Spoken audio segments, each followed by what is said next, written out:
जय माँ विंध्यवासिनी, जय माई की।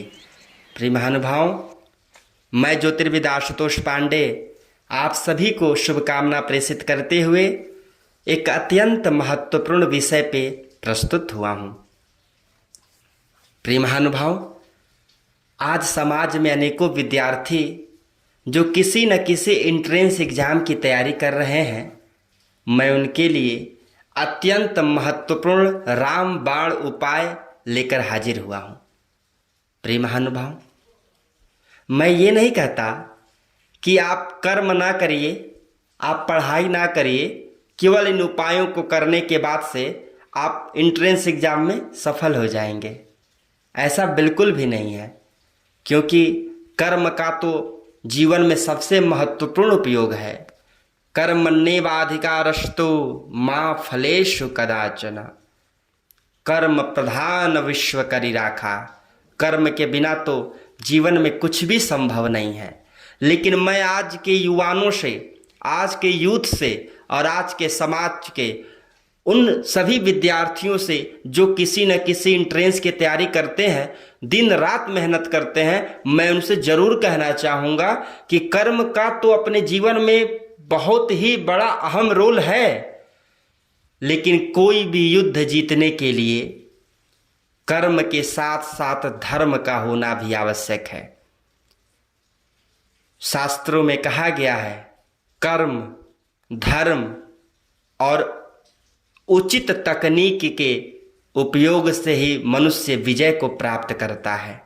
चाहे वो विजय किसी युद्ध का हो या वो विजय किसी एंट्रेंस एग्जाम का ही क्यों ना हो।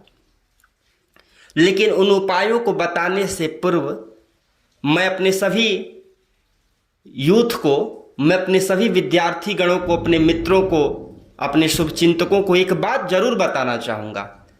और ये जरूरी नहीं है कि आप मेरी बात को मानिए, क्योंकि मैंने अपने विचारों को थोपने का कोई भी प्रयास नहीं किया है। आप मेरे विचारों को मानिए ना। अगर आपको ये अच्छा लगता हो तभी जीवन में इसको धारण करिए।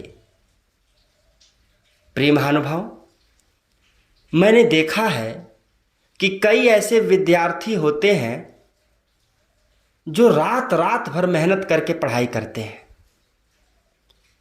मैं उनसे एक निवेदन करना चाहता हूं, जैसा मैंने बताया कि उचित तकनीक का भी जीवन में बहुत बड़ा आवश्यक है। कर्म धर्म के बाद उचित तकनीक, टेक्निकल स्टडी बहुत आवश्यक है। मैं आपसे निवेदन करना चाहता हूं कि आप रात में 10 बजे से पढ़ाई करते हैं, 3 बजे तक पढ़ते हैं और 3 बजे के बाद सोते हैं, 8-9 बजे तक सोते हैं आप।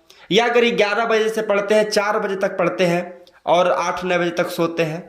मैं आपसे निवेदन करता हूं कि जो आप 4 से 9 जो सोते हैं ना, 5 घंटे, आप उसको 11 से 4 में तब्दील कर दीजिए। यानी कि जो आप 11 बजे रात से पढ़ाई करते हैं और 4 बजे तक पढ़ाई करते हैं और 4 बजे सुबह से लेकर 9 बजे तक सोते हैं, आप रात में 11 बजे से लेकर 4 बजे तक सोना शुरू करिए और सुबह 4 बजे किसी भी हालत में जगकर पढ़ना शुरू कर दीजिए। आप इसको और पहले कर सकते हैं। आपकी इच्छा हो तो आप 3 बजे सुबह जग जाइए और रात में 11 से 3 केवल 4 घंटा सोइए। ये जो 4 घंटे आप सोते हैं 11 से 3 और 3 बजे सुबह जग कर अगर आप 7 बजे तक भी पढ़ते हैं ना, तो ये 4 घंटा जो पढ़ा है आपने, ये आपको 12 घंटा के बराबर उपयोग में आएगा। मेरा विश्वास कीजिए, ये जो सुबह का समय होता है 3 से 7 का समय, इसमें पूरी अंतरिक्ष परम शून्य की अवस्था में होता है।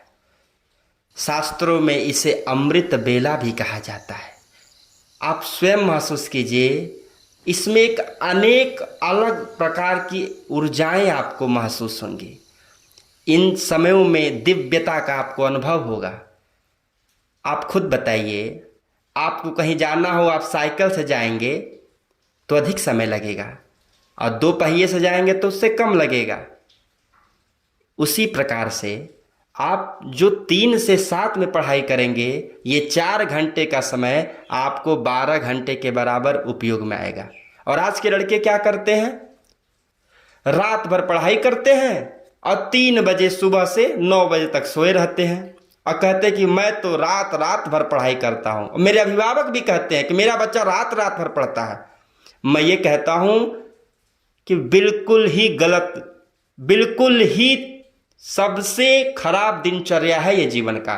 और आपने देखा होगा, अब आप उदाहरण देंगे कि मेरा फला मित्र रात रात भर पढ़ता था, इसी टाइम टेबल से पढ़ता था तो आगे बढ़ गया। मैं ये कहता हूँ कुछ अपवाद को छोड़ दीजिए जीवन में। संसार, पूरे विश्व की बात मैं कर रहा हूं, किसी भी बड़े व्यक्तित्व को आप उठा के देख लीजिए, बहुतायत 100 में 80% पर्सनालिटीज, चाहे सचिन तेंदुलकर, बराक ओबामा, नरेंद्र मोदी, योगी आदित्यनाथ, किसी को, अब्दुल कलाम को, राजेंद्र प्रसाद, मदन मोहन मालवीय, शिवाजी, किसी को भी आप जीवन में देखेंगे सब ब्रह्म मुहूर्त में जगते थे। ब्रह्म मुहूर्त का अपना अलग तेज होता है। आप इस समय जगें, 3 बजे जग जाएं और 3 से 7 पढ़ें, रात को 4 घंटा सो लीजिए। मैं ये कहता हूं कि आप उचित तकनीक का उपयोग करें। आप देखिए जीवन कितना आसान हो जाता है, आपकी जो शिक्षा है वो कितनी दिव्य हो जाती है। अब मैं बताता हूं आपको ऐसे रामबाण उपाय के विषय में जिसको करने से एंट्रेंस एग्जाम में आशातीत सफलता प्राप्त होगी। प्रिय महानुभाव, जो भी व्यक्ति एंट्रेंस एग्जाम की आप तैयारी कर रहे हैं वो किसी भी शुक्ल पक्ष के प्रथम दिन से रामचरितमानस के पाठ की शुरुआत करें और 3 मास के भीतर यानी 3 महीने के भीतर पूरा रामचरितमानस पढ़ लें। और ऐसे नहीं पढ़ना कि जल्दी जल्दी बस खत्म कर दिया।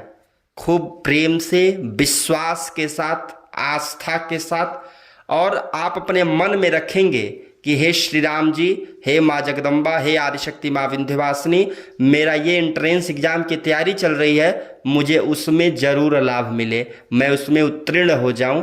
आप रामचरितमानस को 3 महीने के भीतर समाप्त कर देवें और प्रतिदिन भगवान सूर्य को जल अवश्य दें। और जिस दिन एंट्रेंस एग्जाम में आपको जाना है उस दिन एक काली मिर्च अपने घर के प्रवेश द्वार के पास रख दें और उसको उल्टे पैर से दबा के प्रवेश परीक्षा में चले जाइए। हो सकता है कुछ लोग को ये मजाक लगता हो, वो कहेंगे कि जो लड़का IIT की तैयारी करता हो, जो बड़े बड़े कंपटीशन की तैयारी करता हो, वो रामचरितमानस पढ़ेगा तो पढ़ाई कब करेगा। मैं उनसे पूछना चाहता हूँ, मैं 90 दिन की बात कर रहा हूँ। 90 दिन में अगर केवल आप 20 मिनट 25 मिनट देंगे ना, बहुत देंगे तो 30 मिनट, उससे अधिक नहीं, खूब आराम से 90 दिन में मानस समाप्त हो जाएगी। और मैं जानता हूँ कि हर एक विद्यार्थी अपने जीवन के 24 घंटे में 30 मिनट जरूर वेस्ट करता होगा। अगर आप नहीं करते हैं, 24 घंटे का सदुपयोग करते हैं तो आपको मुबारक, आप ऐसा उपयोग ना करें। लेकिन अगर आपने अपने जीवन में उस 30 मिनट को वेस्ट किया है फ्रेंड्स से बात करने में, एंजॉय करने में, तो आप इस 30 मिनट का सदुपयोग कर सकते हैं, जिससे आपका दिमाग भी फ्री हो जाएगा, रिफ्रेश हो जाएगा, पुनः आपको अपने एंट्रेंस की तैयारी में मदद मिलेगी। मेरा विश्वास कीजिए कि आपको एक अभूतपूर्व, एक दिव्य चमत्कार देखने को मिलेगा। बारंबार शुभकामनाओं के साथ जय माँ विंध्यवासिनी, जय माई की। आपका दिन शुभ हो, मंगलमय हो, आपका स्नेह प्रेम का आकांक्षी हूँ। बारंबार साधुवाद आप सभी को। जय माँ विंध्यवासिनी, जय माई की।